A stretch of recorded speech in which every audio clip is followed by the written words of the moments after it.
Je m'appelle le père Thomas Riley et j'ai 43 ans. Ce que je vais raconter peut sembler incroyable, mais je jure sur tout ce que j'ai de sacré que chaque mot est absolument vrai. C'est arrivé au printemps dernier à Chicago, lorsque j'ai reçu un appel téléphonique qui allait changer ma vie à jamais, remettant en question ma compréhension de la foi, des miracles et de la réalité elle-même. Je me souviens de ce mardi matin avec une clarté surprenante. La lumière du soleil traversait les vitraux de Saint-Jude, peignant les bancs en cramoisi et en or. L'église sentait le vieil encens, le cirage et les lys près de l'autel. Je venais de terminer les prières du matin, les genoux me faisant mal à cause des coussins usés qui avaient soutenu d'innombrables âmes. Le bureau du presbytère était calme, Madame Davis, notre secrétaire paroissiale depuis près de 20 ans, était à la maison avec un rhume. J'entends mes pas résonner alors que je me dirigeais vers mon bureau, les planches grinçant sous mes pieds, un rythme familier qui était la bande sonore de ma vie quotidienne. Dehors, la circulation de la ville commençait à s'intensifier, le bourdonnement lointain des voitures et des bus se mêlant au gazouillis des moineaux dans les combles de notre bâtiment centenaire. J'étais prêtre depuis 15 ans, au service de la belle communauté du côté sud de Chicago.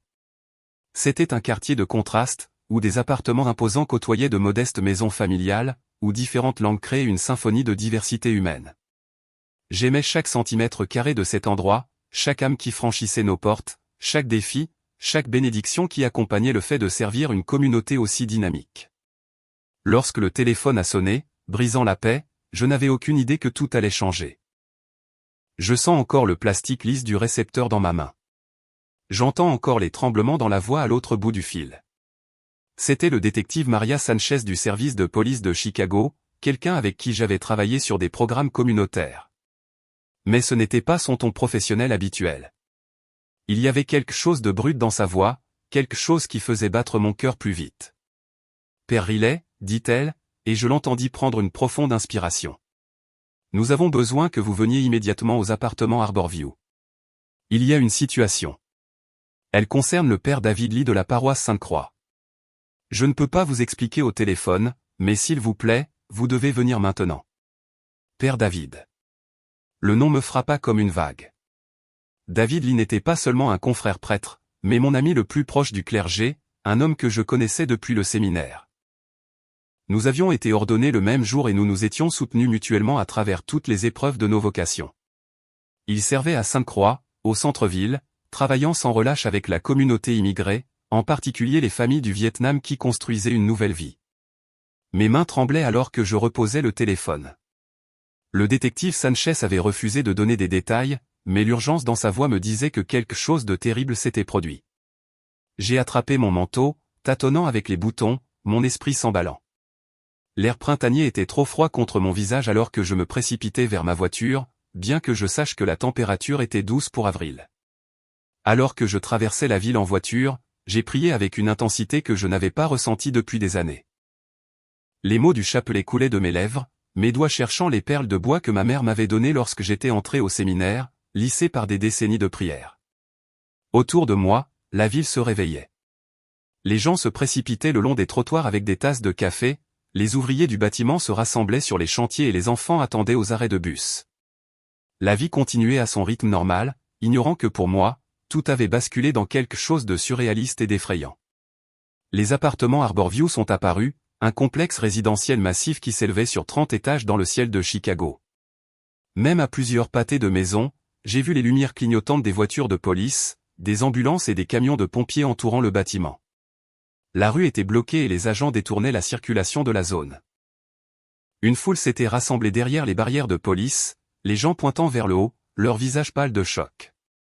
Je me suis garé aussi près que possible et j'ai couru vers la barricade, mon col romain attirant l'attention d'un officier. Il m'a fait signe de passer après que j'ai expliqué que le détective Sanchez m'avait appelé. Alors que je me baissais sous le ruban jaune, mes jambes sont devenues faibles, ma respiration étant courte et haletante, ce qui n'avait rien à voir avec un effort physique. La scène était chaotique. Des officiers en uniforme se déplaçaient avec détermination, leurs radios crépitant de communication. Les ambulanciers paramédicaux se tenaient près de leurs véhicules, équipements prêts, leurs expressions tendues. Et au milieu de tout cela, j'ai vu le détective Sanchez. Elle regardait le bâtiment, sa main ombrageant ses yeux. Quand elle m'a vu, son expression s'est transformée en quelque chose que je ne pouvais pas lire, soulagement? Crainte? Peut-être les deux. Père Riley, dit-elle, me serrant fermement le bras. Sa main était froide malgré la chaleur du matin. J'ai besoin que vous restiez calme. Ce que je vais vous dire va être difficile, mais j'ai besoin que vous me fassiez confiance et que vous restiez concentré.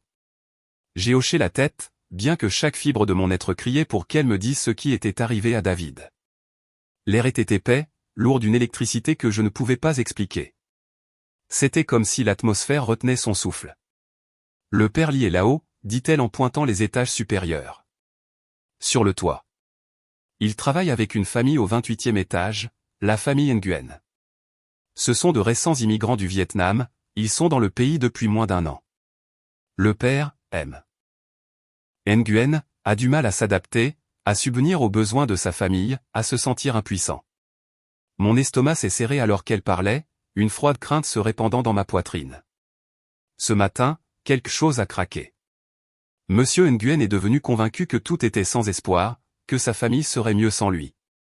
Il est allé sur le toit. Elle fit une pause, avalant difficilement. Le père Lee conseillait régulièrement la famille. Madame Nguyen l'a appelé lorsqu'elle n'a pas pu trouver son mari. Le père Lee a en quelque sorte compris où Monsieur Nguyen était allé et l'a suivi là-haut. Il essaie de le faire redescendre depuis 1 heure. Mes genoux ont presque cédé. David était sur ce toit, 30 étages au-dessus du béton, essayant de sauver la vie d'un homme tout en risquant la sienne. C'était exactement le genre de choses que David ferait, le genre de courage altruiste qui avait défini son ministère. Mais le danger me glaçait le sang. Nous avons des négociateurs de crise en route, a poursuivi le détective Sanchez. Mais le père Lee a insisté pour essayer d'abord. Il a une relation avec la famille et il pensait qu'il pourrait être en mesure de joindre Monsieur Nguyen d'une manière que d'autres ne pourraient pas. Pendant qu'elle parlait, j'ai entendu des pleurs et j'ai vu une femme soutenue par 2 personnes près de l'une des ambulances. Même de loin, je pouvais voir l'angoisse sur son visage. Madame Nguyen, réalisai-je, et à côté d'elle, 2 enfants, un garçon qui avait environ 10 ans et une fille peut-être 7, leurs jeunes visages figés dans des expressions de confusion. Quelque chose en moi a changé. Il ne s'agissait plus seulement de David. Il s'agissait d'une famille déchirée, d'enfants qui pourraient perdre leur père, d'un homme tellement rongé par le désespoir que la mort lui semblait être sa seule option. Il s'agissait de toute la douleur qui découle du sentiment d'être perdu dans un monde qui peut sembler si froid. J'ai besoin de monter là-haut, dis-je soudainement. Le détective Sanchez secoua la tête. Absolument pas. Nous ne pouvons pas avoir plus de personnes sur ce toit. C'est trop dangereux et cela pourrait aggraver la situation.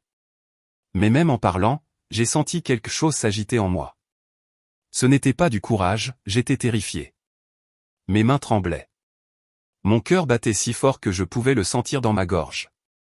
La pensée d'y monter me donnait envie de courir. Mais il y avait autre chose aussi, un appel, le sentiment que j'étais censé être là, que ce moment était l'endroit où je devais être.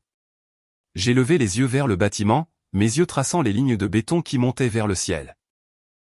Quelque part là-haut, mon ami le plus cher se tenait au bord de la catastrophe, essayant de tirer une autre âme du bord du gouffre. Le soleil du matin scintillait sur les fenêtres, créant des motifs de lumière qui semblaient pulser avec un certain rythme. Le vent tirait sur mon manteau, transportant le parfum du lac. La foule derrière les barrières s'était agrandie. J'ai entendu des murmures, des halètements et des prières chuchotées dans différentes langues. Cette belle ville retenait son souffle pour la vie de personnes que la plupart d'entre eux ne rencontreraient jamais. Il y avait quelque chose de profond là-dedans, quelque chose qui parlait du lien entre les âmes humaines. Le détective Sanchez parlait dans sa radio et j'ai entendu des bribes de conversation sur l'équipe de négociation. Mais tout s'est estompé dans le bruit de fond alors que je regardais le bâtiment, sentant le poids du moment se poser sur moi. Je ne le savais pas alors, mais j'étais à un seuil. D'un côté, il y avait tout ce que je savais de ma foi, de l'intervention divine, des limites des possibilités humaines. De l'autre côté, il y avait quelque chose qui dépassait ma compréhension, quelque chose qui remettrait en question toutes les certitudes et révélerait des vérités que je n'avais jamais osé imaginer. La chaleur du soleil était surréaliste contre la froideur de la peur qui me tenaillait le cœur. J'ai fermé les yeux un instant, et dans cette obscurité, j'ai prié avec un désespoir que je n'avais jamais connu. Pas les prières pratiquées de ma routine, mais quelque chose de brut, un appel à l'aide, à la guidance. Quand j'ai rouvert les yeux, tout semblait différent, bien que rien n'ait changé physiquement. Les mêmes voitures de police, la même foule, le même bâtiment. Mais il y avait quelque chose dans l'air maintenant, quelque chose que je ne pouvais pas nommer, mais que je pouvais sentir. C'était comme si le tissu de la réalité était devenu plus mince, permettant à quelque chose au-delà de l'ordinaire de s'infiltrer. Je ne comprenais pas ce qui se passait. Mais alors que je me tenais là, entouré du chaos contrôlé d'une intervention d'urgence, j'ai senti que ce dont j'étais sur le point d'être témoin diviserait à jamais ma vie en avant et après. Ce que je n'aurais pas pu imaginer, c'est que je verrais quelque chose qui briserait toute conception de ce qui était possible, quelque chose qui prouverait que nous ne sommes jamais vraiment seuls, jamais hors de portée d'un amour si vaste qu'il peut transformer l'impossible en miraculeux. Mais je m'avance trop vite. Debout au pied des appartements Harborview, avec mon cœur, ma gorge et ma foi mis à l'épreuve d'une manière que je n'avais jamais anticipée, tout ce que je savais, c'est que mon ami était en danger, qu'une famille était déchirée et que j'étais censé faire partie de ce qui allait se dérouler. L'histoire que je vais raconter a changé non seulement ma vie, mais aussi la vie de tous ceux qui en ont été témoins. C'est une histoire sur les profondeurs du désespoir et les sommets de la compassion. C'est une histoire sur ce qui se passe lorsque nous atteignons la fin de nos propres forces et que nous découvrons qu'il y a une autre force qui attend de nous rattraper. C'est une histoire sur les miracles, mais pas le genre que vous pourriez attendre. Et tout a commencé avec cet appel téléphonique, lorsque les rythmes de la vie ont été interrompus par quelque chose d'extraordinaire sur le point de percer. Le détective Sanchez parlait toujours dans sa radio lorsque mon téléphone a vibré. Je l'ai sorti avec des doigts tremblants et j'ai vu un texto provenant d'un numéro inconnu. Ma respiration s'est coupée alors que je lisais les mots « Michael, c'est David qui utilise le téléphone d'un policier. J'ai besoin de toi ici, s'il te plaît. Il demande un autre prêtre. Il dit qu'il ne parlera que s'il y a 2 témoins pour entendre sa confession. Je sais que c'est contraire au protocole, mais je pense que Dieu t'appelle ici. Fais-moi confiance, frère. J'ai montré le message au détective Sanchez, observant son visage pendant qu'elle le lisait, voyant le conflit se dérouler. Sa mâchoire s'est serrée et elle a regardé du téléphone à moi, puis de nouveau vers le bâtiment. Autour de nous, la matinée continuait. Un oiseau s'est posé sur le capot d'une des voitures de police. Quelque part au loin, une cloche d'église a sonné, son son se propageant à travers la ville qui s'éveillait. C'est très irrégulier, dit-elle finalement, mais j'ai entendu la résignation dans sa voix. Elle connaissait David, connaissait son jugement, savait qu'il n'aurait pas fait cette demande à moins de croire que c'était nécessaire. Si l'équipe de crise arrive et vous ordonne de descendre, vous descendez immédiatement. Pas de contestation. Compris. J'ai hoché la tête, ne faisant pas confiance à ma voix. Elle a appelé un officier et lui a donné des instructions pour m'escorter à l'accès au toit. Alors que nous nous dirigions vers l'entrée du bâtiment, je suis devenu très conscient de chaque sensation. Le béton était solide, un rappel brutal de ce qui attendait quiconque tomberait d'une telle hauteur. Les portes automatiques du bâtiment se sont ouvertes avec un son qui semblait amplifié. Le hall était étrangement calme, évacué de ses résidents. L'officier qui me guidait, un jeune homme, me jetait des regards respectueux et inquiets. Sa plaque nominative indiquait « Tran », et je me demandais s'il avait un lien avec David. « L'ascenseur vous mènera au 29e étage », a dit l'officier Tran alors que nous nous approchions des ascenseurs. De là, il y a un accès à l'escalier vers le toit. Le père Lee a dit de vous dire qu'il vous attendrait. Il fit une pause, puis ajouta « Ma grand-mère va à la paroisse Sainte-Croix. Le père Lee a baptisé mon neveu le mois dernier. C'est un homme bon. S'il vous plaît, aidez-le à faire descendre tout le monde en toute sécurité. » Les portes de l'ascenseur se sont ouvertes avec un carillon. Je suis entré, et lorsque les portes se sont refermées, j'étais seul avec mon reflet dans les murs de métal poli. L'homme qui me regardait semblait plus âgé que je ne me souvenais, des rides d'inquiétude gravées autour de ses yeux, son col romain étant à la fois un réconfort et un poids. J'ai touché les perles du chapelet dans ma poche et j'ai commencé à prier. L'ascenseur a monté avec un mouvement doux, mais j'ai senti chaque étage dans le creux de mon estomac. À travers la vibration, j'ai senti la hauteur augmenter, le sol s'éloignant en dessous de moi. 10, 15, 20. Chacun d'eux me rapprochait de ce qui m'attendait sur ce toit. Au 23e étage, l'ascenseur a ralenti, et pendant un moment, j'ai cru qu'il allait s'arrêter. Mais il a continué son ascension, et j'ai réalisé que j'avais retenu mon souffle. J'ai expiré lentement, essayant de calmer mon pouls, essayant de me recentrer, mais mon esprit n'arrêtait pas d'évoquer des images de David debout sur ce toit, de Monsieur Nguyen en équilibre sur le bord, de ses 2 enfants dans la rue en bas. Lorsque l'ascenseur a finalement atteint le 29e étage, les portes se sont ouvertes sur un couloir qui semblait silencieux. La moquette étouffait mes pas alors que je me dirigeais vers la porte de l'escalier marqué « Accès au toit, personnel autorisé seulement ». Ma main a hésité sur la barre de poussée en métal, et j'ai senti la fraîcheur de l'acier contre ma paume. C'était la dernière barrière entre moi et ce qui se passait au-dessus. J'ai poussé et l'atmosphère a changé. L'escalier était en béton et industriel, avec des rampes en métal et des lumières fluorescentes qui clignotaient alors que je commençais à monter. L'air était plus frais et j'ai entendu l'écho de mes pas rebondir sur les murs. Chaque pas vers le haut ressemblait à un pas vers l'inconnu. Alors que je montais, j'ai entendu des voix venant d'en haut.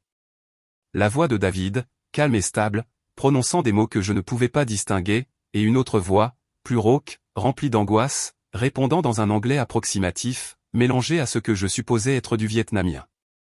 Le son de la souffrance est universel, et même sans comprendre les mots, je pouvais entendre les profondeurs de la douleur de Monsieur Nguyen. La porte du toit était légèrement entr'ouverte, et à travers l'ouverture, j'ai vu une tranche de ciel bleu vif. Je me suis arrêté là, ma main sur la porte, et j'ai chuchoté une prière, « Sainte Mère, guide-moi. Je ne sais pas quoi faire, mais je suis sûr que tu sais. Utilise-moi comme ton instrument. Protège David. Protège cette famille.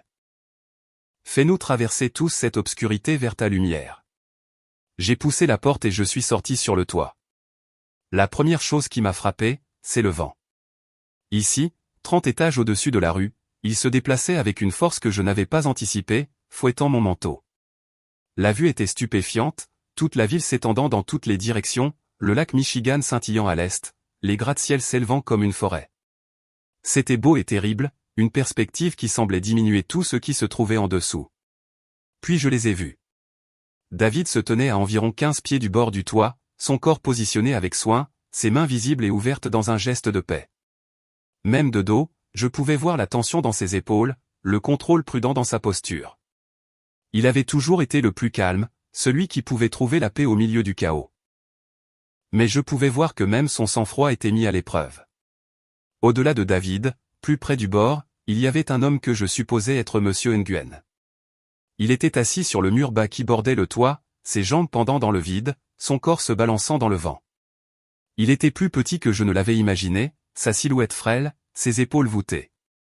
Il regardait la rue en bas, et même d'où je me tenais, je pouvais voir ses mains serrant le bord du mur, ses jointures blanches. David a dû sentir ma présence, car il s'est légèrement tourné, ses yeux rencontrant les miens. Le soulagement qui a traversé son visage était palpable, mais il a été remplacé par un regard concentré. Il m'a fait un signe de tête, puis s'est retourné vers Monsieur Nguyen, parlant d'une voix douce. « Monsieur Nguyen, voici mon ami, le père Riley, » a dit David, sa voix portant clairement. « C'est le prêtre dont je vous ai parlé. Il est ici pour être un témoin, pour entendre tout ce que vous avez besoin de dire. Vous n'êtes plus seul dans cette situation. » J'ai avancé lentement, prudemment, conscient que tout mouvement brusque pourrait effrayer Monsieur Nguyen. La surface du toit était recouverte de gravier, et j'ai entendu le crissement de chaque pas, fort dans mes propres oreilles malgré le vent. Alors que je me rapprochais, j'ai vu Monsieur Nguyen plus clairement. Il avait peut-être 40 ans, ses cheveux noirs fouettés par le vent, son visage tiré et hagard. Il portait des vêtements de travail simples, et j'ai remarqué que ses mains étaient cicatrisées, les mains d'un homme qui travaillait dur. « Monsieur Nguyen, » dis-je doucement, m'arrêtant derrière David. « Je suis honoré d'être ici avec vous. Tout ce que vous avez besoin de dire, tout ce que vous avez besoin que nous entendions, nous vous écoutons. » Pendant un long moment, il n'a pas répondu. Le vent sifflait sur le toit et j'ai entendu les sons lointains de la ville en bas. Puis, lentement, Monsieur Nguyen a tourné la tête pour nous regarder. Son visage était mouillé de larmes, et en elle j'ai vu une profondeur de souffrance qui a fait se contracter mon cœur. « J'ai échoué » a-t-il dit dans un anglais accentué, sa voix se brisant. « J'amène ma famille en Amérique pour une vie meilleure. Je promets à ma femme, je promets à mes enfants, que tout ira bien. Mais je ne peux pas subvenir à leurs besoins, je ne peux pas trouver un bon travail, je ne peux pas leur donner ce dont ils ont besoin. Je ne peux même pas bien parler la langue. Je ne vaux rien. Ils sont mieux sans moi. » David a fait un pas en avant, son mouvement doux. « Vous n'avez pas échoué, mon ami. Venir dans un nouveau pays, essayer de construire une nouvelle vie, cela demande plus de courage que la plupart des gens n'en auront jamais besoin. Ce que vous ressentez en ce moment, cette obscurité, elle vous ment. Votre famille a besoin de vous. Vos enfants ont besoin de leur père.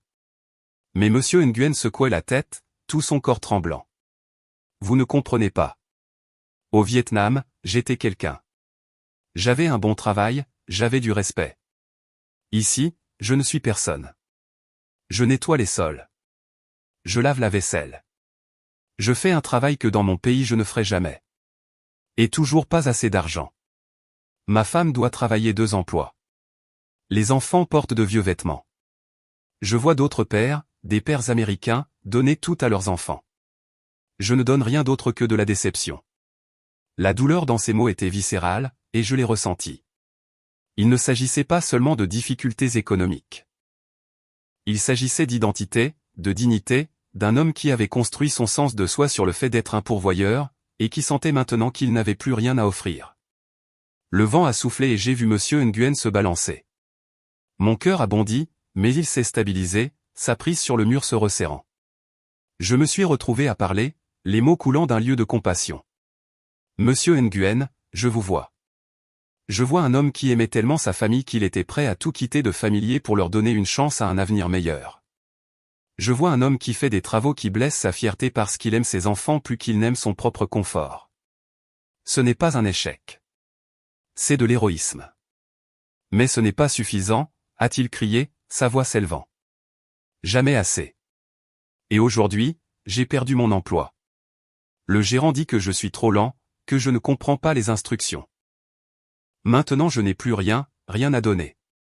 Je propose à mes enfants un père qui est un échec. David et moi avons échangé des regards, et j'ai vu dans ses yeux la même peur que je ressentais. Nous étions en train de le perdre, nous pouvions le sentir glisser plus loin dans l'obscurité de son désespoir. Le soleil montait, sa lumière dure sur le toit, créant des ombres fortes.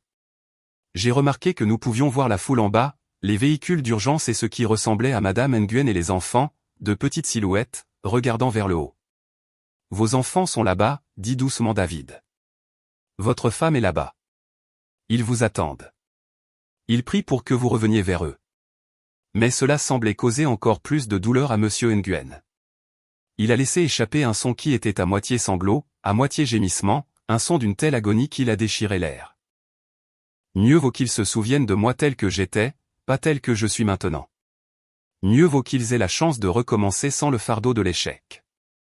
Je me suis senti impuissant debout sur ce toit avec le vent tirant sur mes vêtements et l'immense vide du ciel s'étendant au-dessus de nous. Toutes mes années de formation, toute mon expérience dans le ministère, rien de tout cela ne semblait adéquat. Je regardais une âme en tourment, et je n'avais aucune idée de comment le ramener. C'est alors que je l'ai ressenti, juste la plus légère sensation, comme un murmure contre mon âme. Ce n'était pas une voix, plutôt une présence, un sentiment de quelque chose au-delà de moi-même qui s'agitait dans l'espace autour de nous. L'air semblait changer en quelque sorte, prendre une qualité que je ne pouvais pas nommer. J'ai regardé David et j'ai vu qu'il le ressentait aussi, ses yeux s'écarquillant, sa tête se penchant comme pour écouter quelque chose que lui seul pouvait entendre. Monsieur Nguyen parlait toujours, ses mots dévalant dans un mélange d'anglais et de vietnamien, une litanie d'échecs perçus. Mais même en parlant, j'ai pris conscience d'un sentiment croissant que nous n'étions pas seuls sur ce toit. Ce n'était pas menaçant, mais plutôt comme si quelqu'un nous avait rejoints, quelqu'un qui apportait avec lui une atmosphère de paix et de compassion. David s'est rapproché de Monsieur Nguyen, sa voix prenant une nouvelle qualité. Monsieur Nguyen, j'ai besoin que vous écoutiez attentivement.